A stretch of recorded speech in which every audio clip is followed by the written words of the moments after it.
Alors, mon sujet de thèse, c'est le silicène. Qu'est-ce que c'est le silicène? Ça, c'est une bonne question. Parce qu'en fait, peut-être que oui, à peu près tout le monde, bon, au moins, tout le monde à la physique a déjà entendu le graphène, c'est-à-dire une couche bidimensionnelle. Donc, l'épaisseur, c'est vraiment d'un atome, d'atomes de carbone. Ça peut mettre peut-être là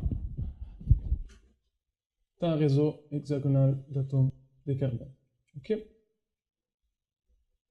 Il y a de propriétés de transport électronique très intéressantes, éventuellement pour réaliser de transistors à haute fréquence et voilà. Donc, dans la recherche de graphène, le graphène, il commence à y être un peu de difficultés. Pour exemple, les propriétés électroniques qui sont idéalement bonnes, mais pour la réalisateur de transistors, c'est un peu compliqué. Donc les chercheurs ils se sont demandé si c'était pas le coup, si c'était pas le cas d'essayer de faire une couche bidimensionnelle, donc, comme les graphènes, mais avec les atomes de silicium. Alors il y a des études théoriques qui ont simulé cette structure. Et ils ont trouvé une structure,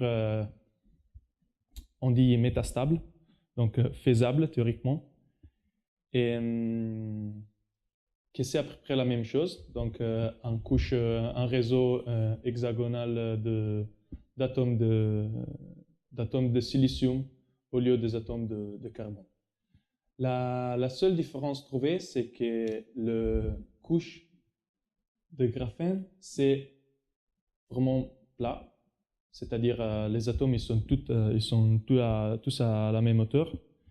Mais par contre, les atomes de silicène, ils sont dans les réseaux de silicène, il y a un backing. Donc les atomes l'un à côté de l'autre, ils sont déplacés dans la direction verticale, donc dehors du plan.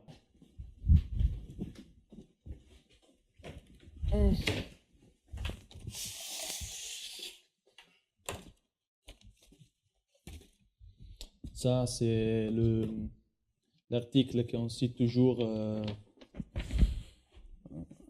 quand on fait l'introduction pour parler du silicène, parce que c'est vraiment les débuts de la recherche.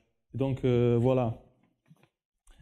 Là, par exemple, bon, là, c'est une étude de Density Functional Theory, mais c'est pas important. Ici, on voit la différence entre structure planaire, donc on voit les 6 atomes tous sur le même plan. Et là, on voit que les atomes, ils sont pas sur le même plan.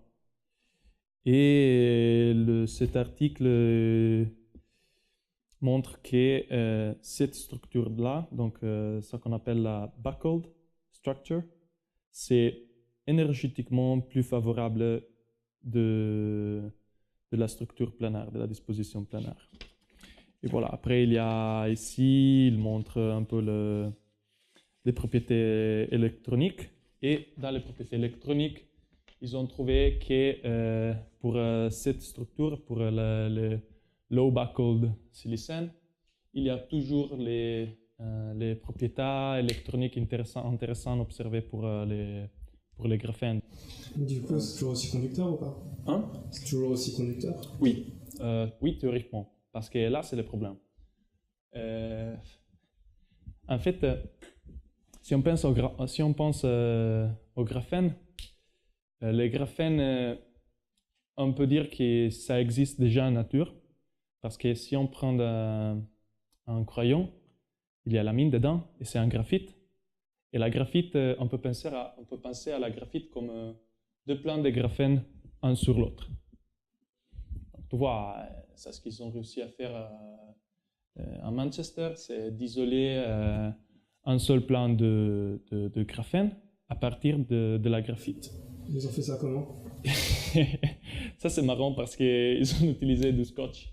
Je viens de retourner d'une conférence dans laquelle je suis allé écouter une présentation dans laquelle il y avait un chercheur italien, par contre, qui travaille à Cambridge.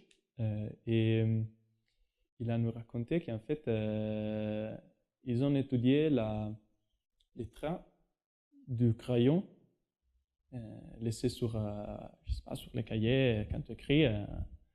Et ils ont montré que quand on écrit avec les crayons, on peut isoler de couches de graphène. Donc en fait, il disait, ah oui, alors c'est pas vrai qu'on a découvert les graphènes il y a quelqu'un, mais non, en fait, on l'utilise depuis longtemps. Ça que j'essaie de faire pendant ma thèse, c'est de synthétiser le silicène parce qu'on n'a pas le correspectif de la graphite pour le silicium. Donc, il n'y a pas ce genre d'allotrope pour le silicium, un empilement de plans de silicone, on ne le trouve pas en nature. Donc, on ne peut pas isoler avec le scotch un plan de silicone. Voilà, c'est ça que je veux dire. Depuis septembre 2015, je suis en thèse ici en France, à Paris, et c'est cool, en fait. C'est difficile.